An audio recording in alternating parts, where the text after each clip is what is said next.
appreciate these academy members and organizers this meeting. And xin chào tất cả các bạn, thì tôi là bác sĩ Namita đến từ Tokyo, Nhật Bản. Tôi rất là vinh dự có mặt tại đây ngày hôm nay và tôi xin gửi lời cảm ơn tới ban tổ chức đã cho tôi cơ hội này. And today I'd like to address about the aesthetic treatment, especially to address the long-term success. Ngày hôm nay tôi sẽ nói về cái vấn đề về thẩm mỹ và làm thế nào để chúng ta có kết quả thẩm mỹ trong thời gian lâu dài. And I'd like to say now, and this is the first case. I utilize the laminate veneer for this patient. Và đây là ca lâm sàng đầu tiên tôi muốn nói. Thì trong ca lâm sàng này tôi sẽ làm một cái mặt dán cho bệnh nhân. Because this patient condition, she has a very healthy condition surrounding the soft tissue. Bởi vì bệnh nhân này có một số các vấn đề liên quan tới cái mô mềm của xung quanh răng. However, generally speaking, there are periodontal patients. We have to choose another way of the restorations. Đối với bệnh nhân có cái tình trạng nhai chui, chúng ta cần phải chọn một cái giải pháp khác để làm cho phục hình. And today I'd like to address about the full coverage restorations like this. Hôm nay thì chúng ta sẽ nói về cái vấn đề mà chúng ta làm phục hình che toàn bộ, tức là bọc toàn bộ cho cái bệnh nhân này. This patient needed from the view of the aesthetic program, he needed 6 crowns his anterior regions. Bệnh nhân này có vấn đề vùng thẩm mỹ phía trước và bệnh nhân này cần phải làm 6 cái trụ răng ở cái vùng này. Also, he needed interdental papilla between the crowns. Bệnh nhân này cũng cần phải tái tạo lại những cái nhú lợi ở xung quanh cái phục hình. After regenerate interdental papilla, then after I inserted the final restorations like this. Sau khi mà chúng ta tái tạo lại được nhú lợi, chúng ta sẽ làm phục hình cuối cùng cho bệnh nhân. And this is the before and the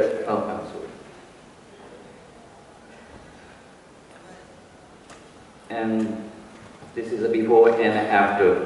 5 years later. Đây là hình ảnh mà trước khi làm điều trị và hình ảnh 5 năm sau khi điều trị. All of this restoration done by pre-Ekman crowns. Những cái trục sứ này đừng làm được bởi trục sứ có một loại kim loại. Pre-Ekman crowns means a porcelain fused to metal. Có nghĩa là có cái trục sứ có một cái sườn bằng kim loại và phủ sứ bên ngoài.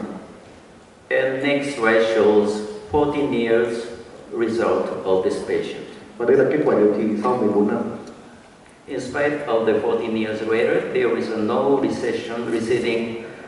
receding gum and no recession surrounding crowns. Về cơ bản thì không có cái sự tụt lại ở xung quanh răng cũng như là ở xung quanh cái trục mà chúng ta đã làm. And this is the long-term success for myself. Vì đối với tôi thì đây là một kết quả điều trị mà tốt về lâu dài. And now I want to show you next case. Tôi muốn cho các bạn xem một ca lâm sàng khác. This patient also needed aesthetic treatment. Bệnh nhân này cũng cần phải làm điều trị thẩm mỹ. And I removed 2 central incisors. Bệnh nhân này cần phải bỏ 2 cái răng cửa giữa. And then after prepare this, và sau khi mà chuẩn bị cái cùi răng, this picture shows year 1989. Cái hình ảnh được chụp năm 1989. Then after inserted the final restorations. Sau khi mà đặt cái phục hình vĩnh viễn cho bệnh nhân. This picture shows just after deliver the final restorations. Cái hình được chụp ngay sau khi lắp phục hình cho bệnh nhân. 2 central incisors obeyed pontics. Có một cái độ phồng hình trứng ở 2 cái nhịp cầu ở răng cửa giữa. And this is the 24 years later. Đây là kết quả sau 24 năm. There is no recession surrounding this prosthesis. Không có cái sự mà tụt lại ở xung quanh phục hình này. And in order to prevent the plaque merging, it is necessary to prevent the recession. Chúng ta để mà chúng ta mà tránh cái tụt lợi, chúng ta cần phải làm cái đường viền nó tốt. And prior to consider prosthesis, long-term prosthesis, we have to consider periodontium. Và trước khi mà chúng ta làm hồi, chúng ta cần phải cân nhắc về cái cạnh nha chu và tổ chức xung quanh răng. And this is the famous picture of the explain about the biologic weight. Đây là một cái hình ảnh rất là quen thuộc mà để chúng ta nói về khoáng sinh học. Generally speaking, biologic weight has three parts. Thông thường mà chúng ta nói thì cái khoáng sinh học này là có 3 phần. One is sulcus, Thứ nhất là một cái rãnh lợi. another one is junction epithelium, Một cái biểu mô liên kết nối, finally connective tissue. và cái biểu mô liên kết bám dính ở phía dưới. And especially from the view of the periodontal treatment, I think this connective tissue part is the most important tissue. Khi mà chúng ta mà nói về cái cạnh bình hai chu thì ta thấy là những sợi dây chằng này có nghĩa rất là quan trọng. And this connective tissue, and we have to know the components of this connective tissue. Chúng ta cần phải biết cái thành phần của cái biểu mô liên kết này là gồm những thành phần gì. And this connective tissue components has many kinds of fibers and also networks. Nó có rất là cái mạng lưới, rất nhiều sợi đó thành ra tạo thành cái mạng lưới. And according to Schroeder, he wrote this connective tissue as a supraorbital fiber apparatus, and he advocated 9 kinds of fibers. Để mà theo một cái phân loại của tác giả thì nó thấy là ông đã phân loại ra làm 9 cái loại sợi khác nhau ở trong cái tổ chức liên kết này. Especially number 9 transversal fiber is famous. Đặc biệt là ở một cái loại thứ 9 là những cái sợi mà nó chạy, nó liên kết với các vách, nó rất là quan trọng. And this supraorbital fiber apparatus equal to the connective tissue. Thì đó, cái sợi này nằm ở dưới phía trên cái màu xương hổ răng đấy thì nó tạo ra một cái mô liên kết. And this is the next case. I tried to ground branching procedure. Đây là một cái ca lâm sàng khác chúng ta sẽ nói đến. And consider about this supraorbital fibers. Chúng ta sẽ phải cân nhắc về cái cạnh và phía trên những cái sợi mà nằm ở trên màu xương hổ răng của trường này. And this picture shows during surgical procedure. Cái hình này được chụp trong quá trình mà chúng ta làm phẫu thuật. I remove alveolar bone. Chúng ta thấy chúng ta bộc lộ cái xương màu hổ răng. However, I didn't remove PDL. Nhưng mà chúng ta không làm mất cái tổ chức dây chằng xung quanh răng. PDL means periodontal ligaments. Cái sợi dây PDL có nghĩa là cái sợi dây chằng xung quanh răng. Because the connective tissue or fibers always attached to the PDL. Bởi vì những cái sợi mà liên kết nó luôn luôn nó bám với cái sợi dây chằng xung quanh răng này. PDL should be scaffold for the tissue regeneration. Đối với sợi dây chằng xung quanh răng nó chính là một cái khung để mà làm tái tạo tổ chức. After you can see there this picture, fibers. Oh, I'm sorry. Fibers always attached to the PDL. Chúng ta thấy trong hình ảnh này ta thấy là những cái sợi mà nó luôn luôn là nó bám với tổ chức dây chằng xung quanh răng. So it is necessary never to remove PDL. Và rất là quan trọng để chúng ta thấy chúng ta không bao giờ ta được làm mất dây chằng xung quanh răng này. And to see the picture just after the surgery. Đây là một hình ảnh mà chụp sau khi ta làm phẫu thuật chân chu. Then after deliver the final restorations. Hình ảnh mà sau khi mà chúng ta làm cái phục hình tạm thời gắn bằng xi măng tạm thời.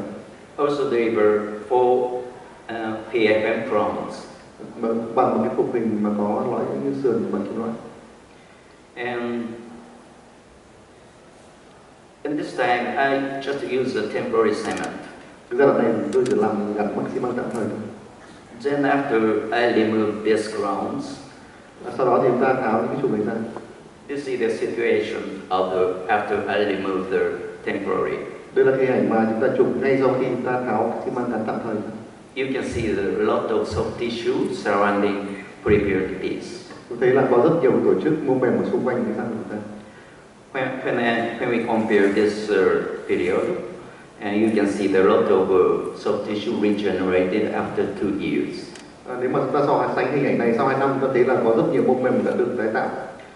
To remain, PDL resulted in the regeneration of the soft tissue. Chúng ta cần phải giữ lại dây chằng xung quanh răng nếu mà chúng ta muốn tái tạo tổ chức. Then after I fix the prosthesis by using a final cement. Sau đó chúng ta dùng xi măng và gắn vĩnh viễn vô hình này.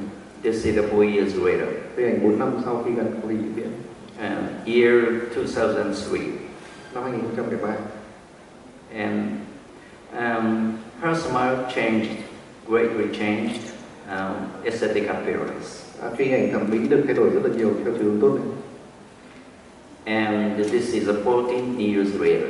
Đây là hình ảnh chụp 14 năm sau đó. This is the year 2012. Năm 2012.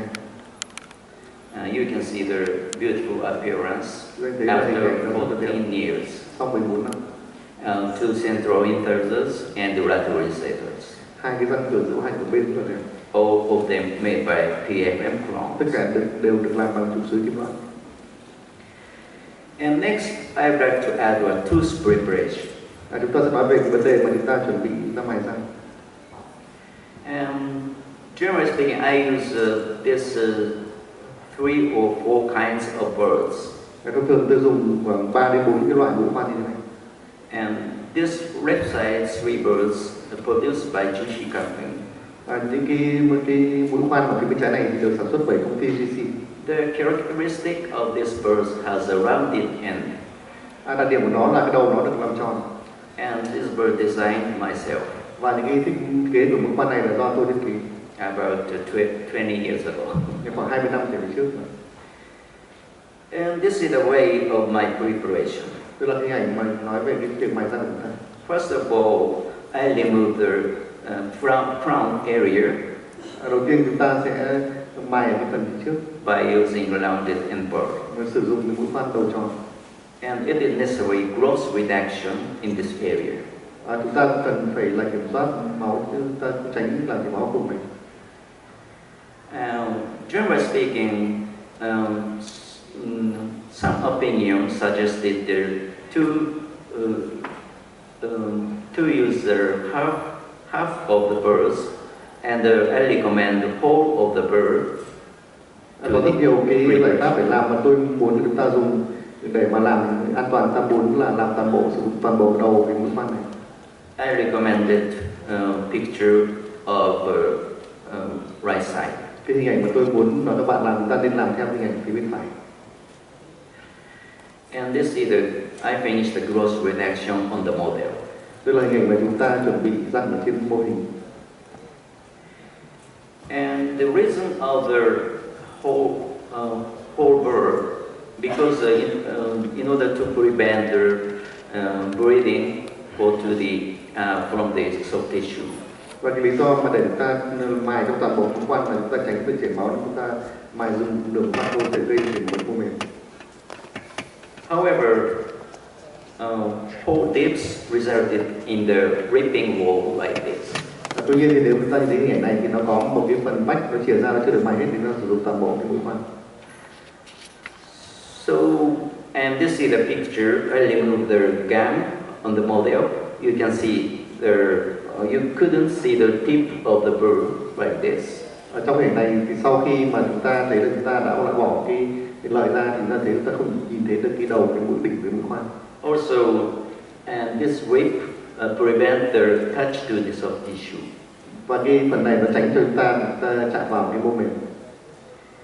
And then after I use a large diameter of the bird like this. Sau đó thì chúng ta dùng cái mũi khoan đầu thẳng để chúng ta xử lý cái phần vách này. In order to remove the ripping wall. Mình dùng để cắt cái phần vách mà nó chưa cắt hết cái hình ảnh. And this is the picture. Sometimes I use this Urkel stone, white birds, also save out this gold bar. Đôi khi chúng ta phải dùng những cái mũi khoan bằng đá này, hoặc chúng ta phải dùng những mũi khoan vàng. In order to remove ripping wall. Nhằm mục đích là chúng ta cắt cái phần vách nó còn thừa. And this is the picture. I remove the teeth. You can see the merging line and the gingival merging. It should be the corresponding each other. Chúng ta thấy đây hình ảnh mà chúng ta làm cho cái hoàn tất, chúng ta thấy là được nhìn rõ cái đường viền của cái đường hoàn tất cũng như là đường viền lợi. And it is necessary to see the symmetrical appearance each other. Tôi thấy là có cái sự mà cân đối giữa hai cái phần này. However, generally speaking, this wave to the error to this horizontally motion to decided the margin area. Tuy nhiên thì đôi khi chúng ta phải gặp cái vấn đề ở cái phần vùng đồng hoàn tất này. So it resulted in this black merge. Nó là có thể gây ra cái phần hở, cái đường viền màu đen của cái trụ. So, and this vertical motion is very necessary to preventing the black merge. Thì rất là quan trọng để mà chúng ta tránh gặp cái hiện tượng như thế này. And from the view of, my investigation, rounded and burr and this flat and burr, rounded and burr is useful for the motion to the vertical. Chúng ta thấy là theo nghiên cứu của ông thì có thấy là những cái mũi khoan mà đầu tròn nó sẽ có hiệu quả hơn. So I designed the GC burrs. I made a rounded end. Chính vì thế nên là khi mà thiết kế mũi khoan thì tôi đã làm cái mũi khoan này nó như mũi khoan nó có đầu nó tròn. You can see that I designed three burrs, all of them are rounded end. Chúng ta thấy là ba mũi khoan được thiết kế này nó đều có đầu tròn. Rounded end resulted in the vertical motion successfully. Những cái này thì nó cho cái phép ra những cái chuyển động mà theo chiều trên xuống nó tốt hơn. Also, it will prevent recession surrounding natural trees. Nó có việc nó giúp cho tránh cái sự tụt lợi ở xung quanh những cái răng. And this is a good appearance and on the model, just on the model. Đây là hình ảnh mà rất là đẹp ở trên mô hình. However, we have to check on the clinical area. Và chúng ta cũng cần phải kiểm soát được cái vị trí của nó ở trên lâm sàng. By using this provisional restoration and pencil. Chúng ta có thể sử dụng được những cái mũi bút chì để đầu bút chì để chúng ta đánh dấu vị trí của cái đường viền đường hoàn tất. After the preparation, draw the line like this. Sau khi mà chuẩn bị thì chúng ta bắt đầu làm, chúng ta phải vẽ một cái đường vị trí của nó. Then pick up the provisional restoration. Và sau khi mà làm thì chúng ta phải kiểm soát đúng vị trí của nó, đúng cái nơi mà chúng ta đã vẽ. You can see this line corresponding to this line. Tức là hai cái đường là nó phải tương ứng vị trí nhau. And this line, this reduction is very useful to prevent black margin. Cái vị trí này nó rất là quan trọng để cho chúng ta tránh cái sự tụt lợi ở cái đường hoàn tất. And this is an easy technique to know the depths of the subgingival area. Để mà chúng ta vị trí này nó rất là quan trọng để chúng ta tránh việc chúng ta mài sâu quá vào cái vùng đường hoàn tất. And this is a ideal model of the preparation. Đây là hình ảnh cái mô hình ở trên cái mẫu răng mà chúng ta được mài rất là chuẩn. And this is the oral view of this patient. Chúng ta sẽ xem một hình ảnh ở cái bệnh nhân này. I always recommend 1 mm below gingival merge. Tôi khuyến cáo các bạn ta nên mài khoảng 1 mm bên dưới đường viền lợi. And 1 mm, you can see here sulcus area. Dưới cái răng thì đấy cái vị trí của cái rãnh lợi. And this red band means a junction epithelium. Cái vạch màu đỏ này thì nó là cái biểu mô kết nối. And I always place the merging in the area of the junction epithelium. Và chúng ta luôn chúng ta muốn đặt cái đường hoàn tất ở vị trí của cái biểu mô kết nối. Also, Mickey Mouse recommend 1 mm. Cũng như là cái Mickey Mouse thì nó được khuyến cáo là 1 mm. It's just joke. I love Mickey Mouse. Tại vì tôi rất thích làm Mickey Mouse. And next, I would like to consider this junction epithelium. Chúng ta cũng cần phải quan tâm đến cái vị trí của cái biểu mô kết nối này. And I said before, here is the junction epithelium. Đây là cái vạch đỏ này, cái đường viền đỏ này là cái vị trí của biểu mô kết nối. This junction epithelium releases a lot of leukocytes. Đây là cái nơi mà nó sản sinh rất nhiều tế bào bạch cầu. This leukocyte prevents the infection from the germ. Những cái tế bào bạch cầu này thì nó ngăn cản cái sự lây nhiễm. And this is another case. I removed the first premolar in order for the orthodontic treatment. Cái bệnh nhân này thì được nhổ răng vì một cái mục đích là làm điều trị chỉnh nhan. And I consider this first polymer. Chúng ta sẽ xem sử dụng cái trường hợp này như nào. I stained black for this patient. Nhuộm màu cái răng này. You can see the black this area. Chúng ta nhìn thấy cái đường màu đen này. Also stained PDL. Đấy là một cái đây là cái hình ảnh của cái biểu mô cái bằng dây chằng xung quanh răng. However, between this area there is no stain due to the black frisson. Tức là bên dưới thì nó được hình nhuộm màu. This black frisson corresponding to the junction epithelium. Cái đường dưới này thì nó là cái biểu mô kết nối. A lot of lymphocytes resulted in the black frisson like this. Cái đường màu nằm ngang màu đen này thì nó có rất nhiều tế bào bạch cầu. And this is the same patient. She wore PHM crowns like this. Bệnh nhân này thì đã được làm một cái trục răng sứ kim loại trên cái răng. However, dentist decided the plaque area merging. It resulted in the secondary caries. Chúng ta thấy là có một cái ở này thì đã có một cái sâu thứ phát ở cái đường viền. So it is useful using this junction epithelial area to prevent the infection.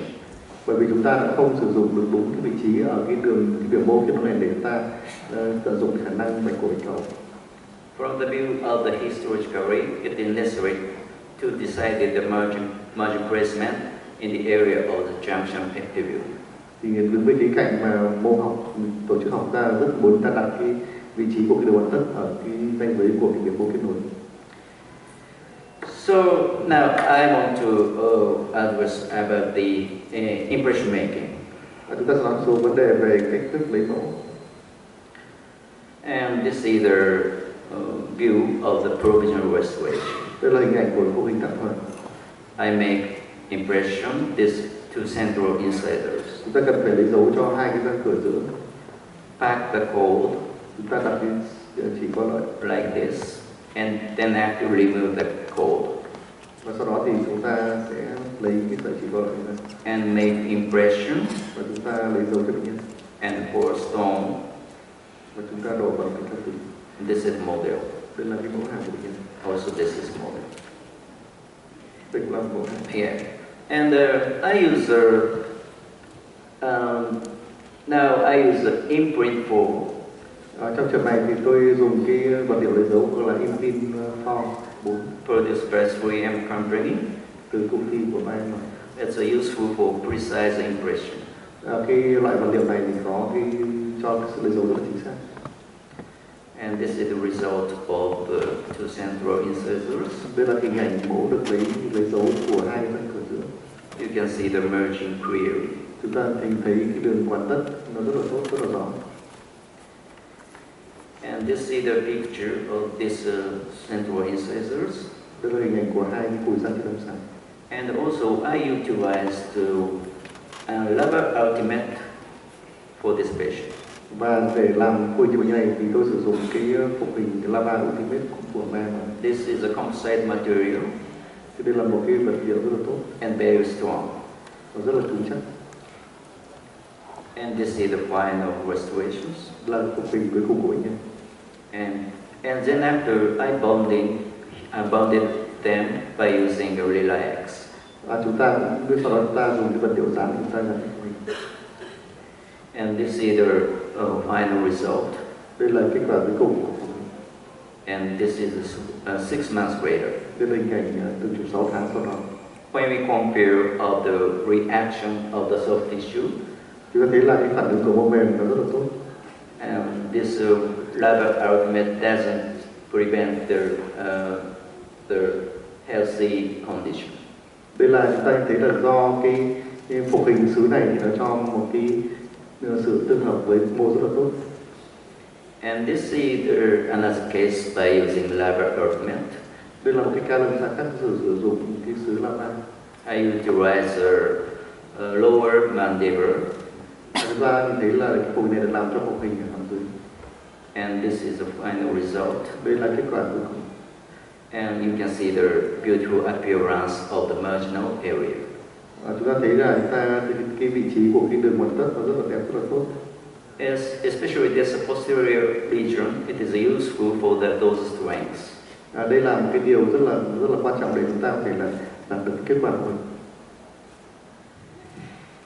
And now also 3M aspirates the paste for gingival interaction.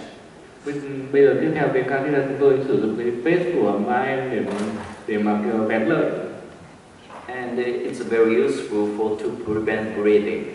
Đây là một cái phương tiện rất tốt để mà tránh chảy máu lợi.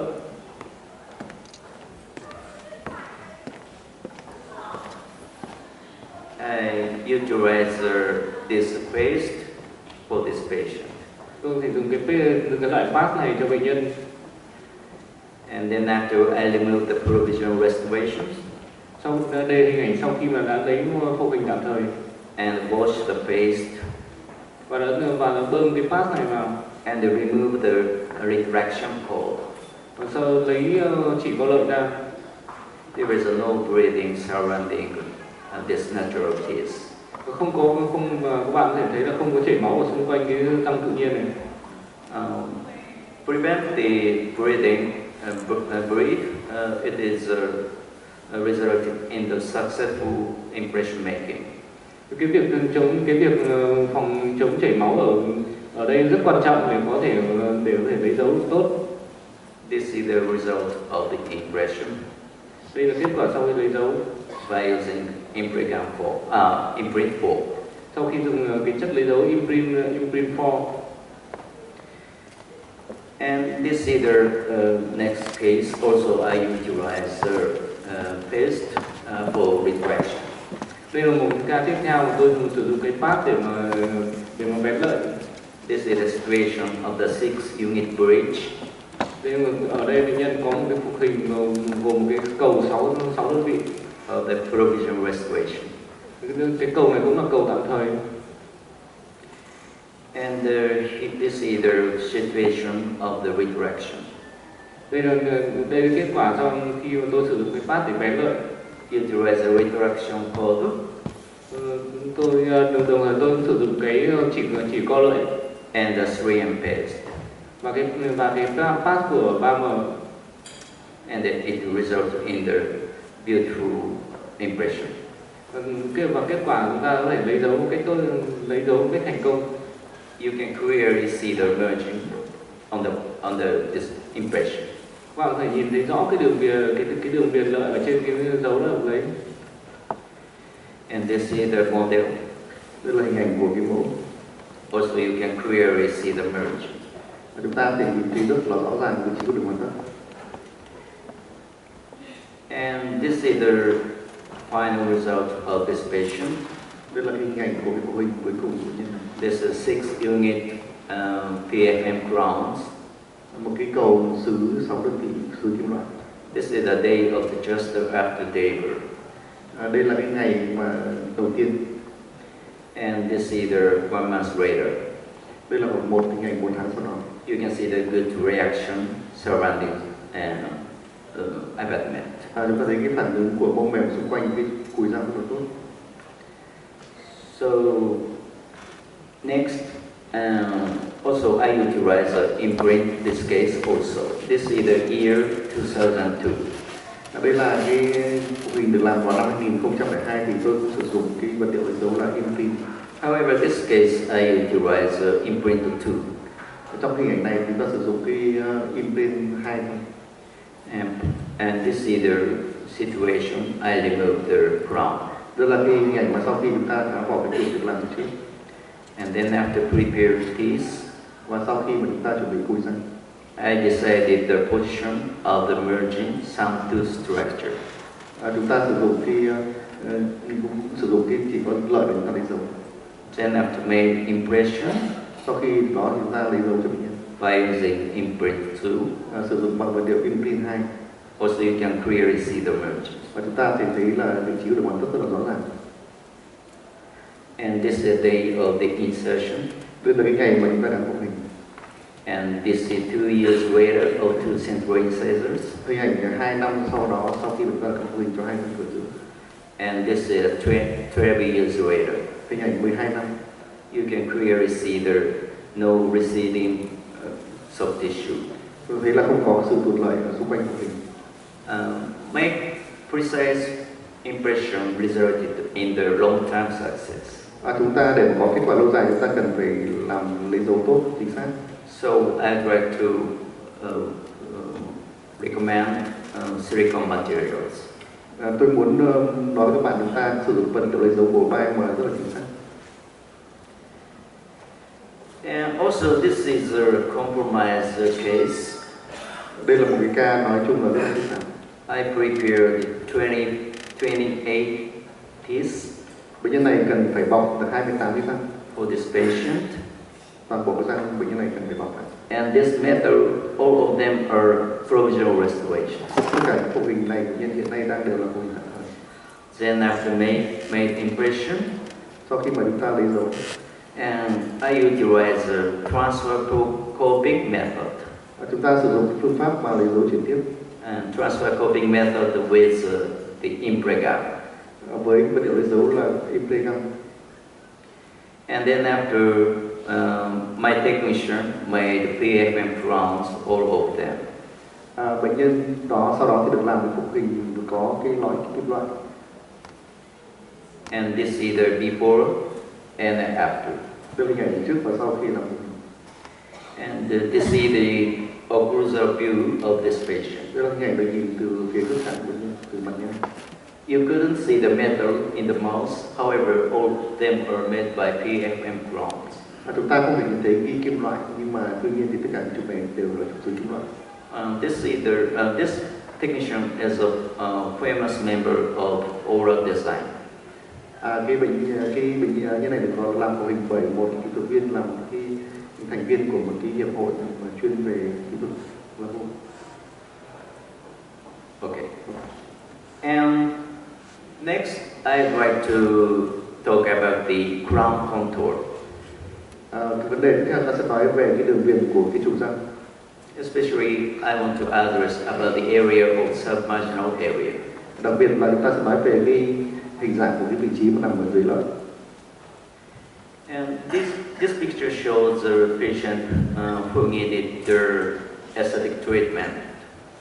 Hình này cho thấy là bệnh nhân cần phải làm điều trị thẩm mỹ. I delivered the 3 crowns for this patient. Bệnh nhân này cần phải làm 3 trụ. This picture shows first visit day. Đây hình ảnh mà được chụp trước khi làm điều trị. 1992. Năm 1992. I prepared these. Tôi chuẩn bị cùi răng. Like this. Với như ảnh. I decided the margin beneath the 1 mm. Tôi quyết định là đặt cái vị trí đường hoàn tất 1 mm bên dưới được viền lợi. From the gingival merge. And this either just after deliver the final restoration. Đây là hình được chụp ngay sau khi làm phục hình. You can see the 3 PFM crowns like this. Đây như thấy là hình ảnh của 3 trụ xứ kim loại. And this is 20 years later of this patient. Đây là hình ảnh được chụp 20 năm sau khi điều trị của bệnh nhân. You can see the black hole between the central incisor. Quý vị thấy là có một cái khoảng đen ở giữa hai cái răng cửa dưới. However, there is most of all successful for this patient. Tuy nhiên thì đây là vẫn là một thành công cho bệnh nhân này với thời gian dài. In this case, I consider the contour of the crown. Với hình này thì tôi đã cân nhắc về cái hình hài dạng của cái đường viền của cái trụ. And this is the crown on the model. Đây là hình ảnh của những cái trụ trên mẫu. Also, I want to say that this curve corresponding to the curve of the gingival merge. Đấy là cái đường viền này thì nó tương ứng với đường viền lợi của nhân. It doesn't horizontally. Nó nằm tương ứng theo cái phương nằm ngang.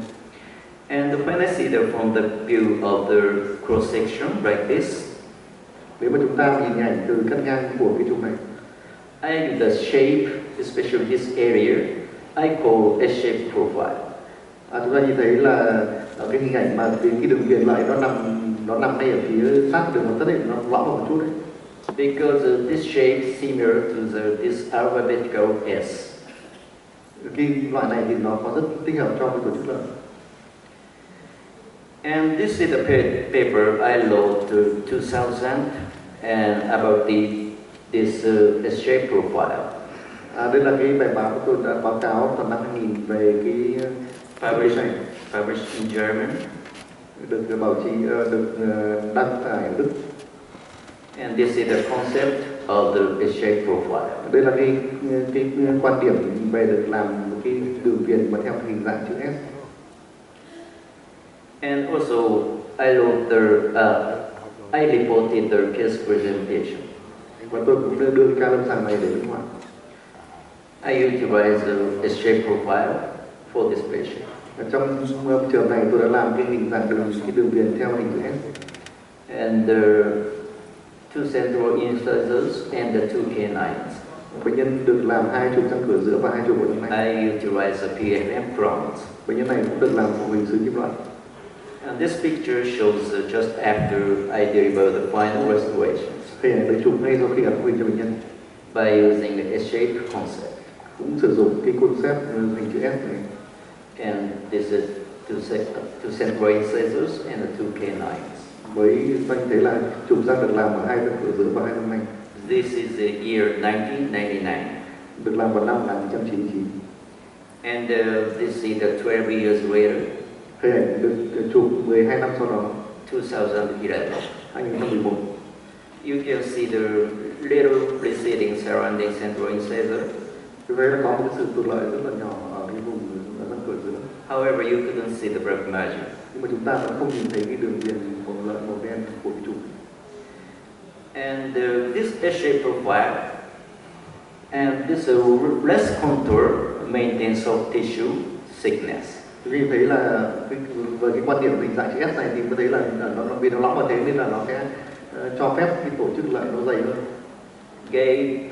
Give the less contour in this submarginal area. It resulted in the thickness of the soft tissue. Và chính vì thế nó cho phép là cái mô mềm nó nằm nhiều ở cái khoảng trống này và mô mềm sẽ dày hơn để có giúp cho cái máy tính tụt lợi sau này.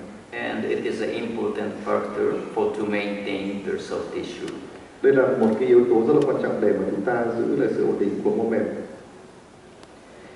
And also this is next case. She needed the new crowns, her central incisors and lateral incisors. I treated 4 anterior teeth. Bệnh nhân này thì cần phải làm phục hình ở 4 cái răng cửa ở hàm trên. This is the first visiting day.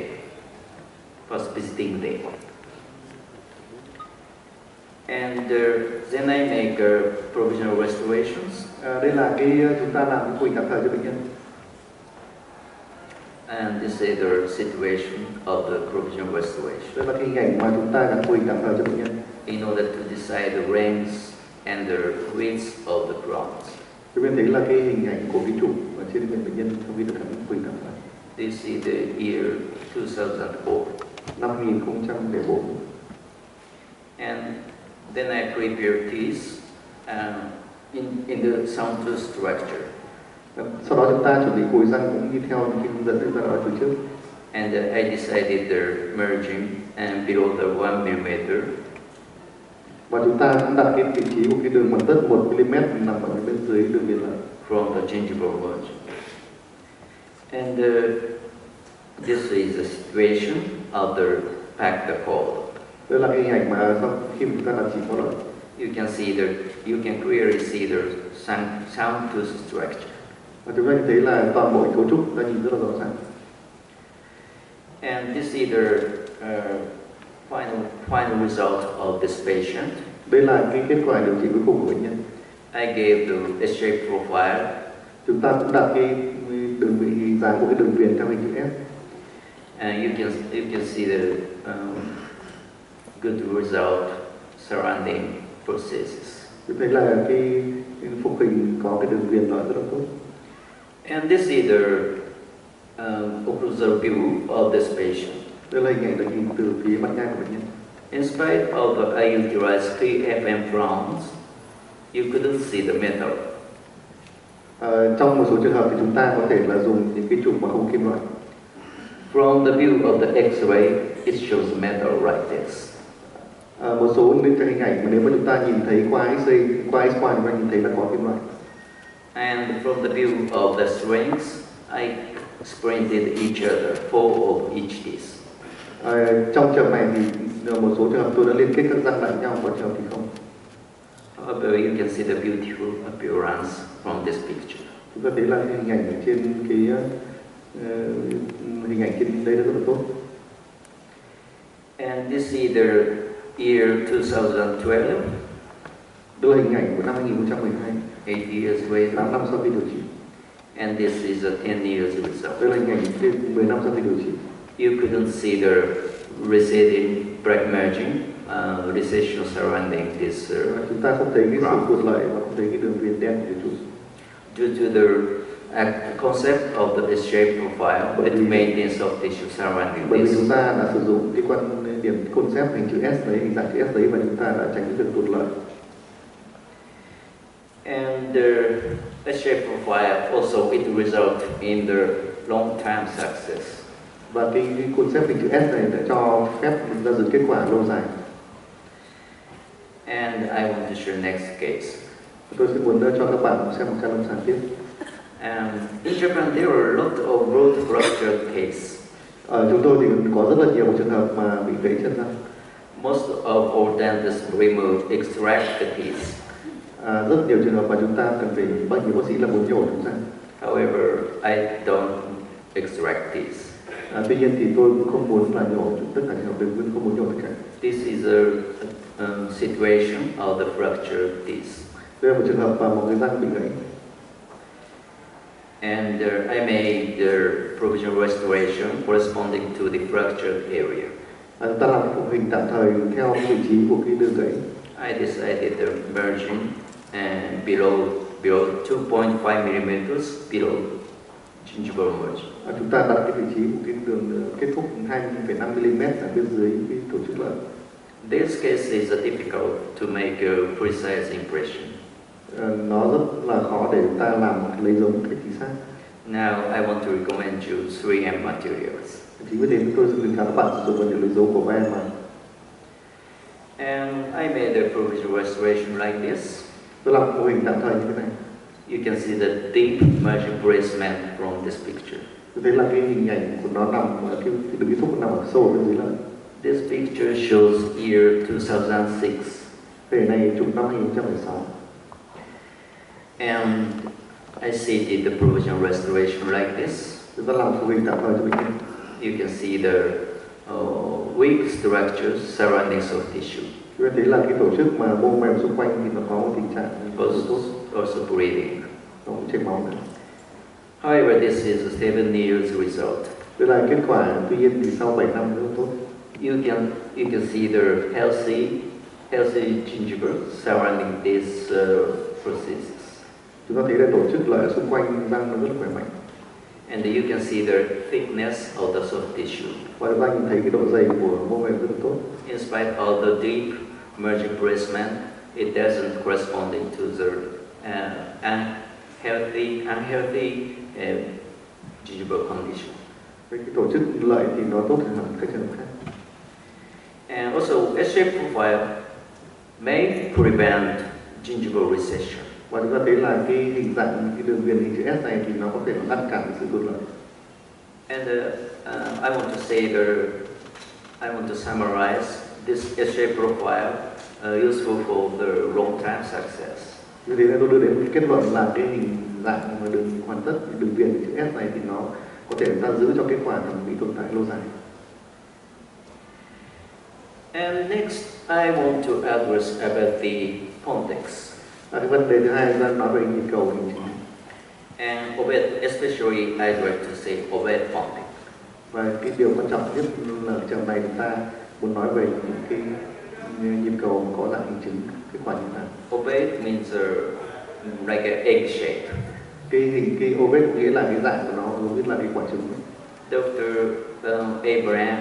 Abrams advocated 1980. Và cái quan điểm này được đưa ra bởi Abraham vào năm 1980. And this is the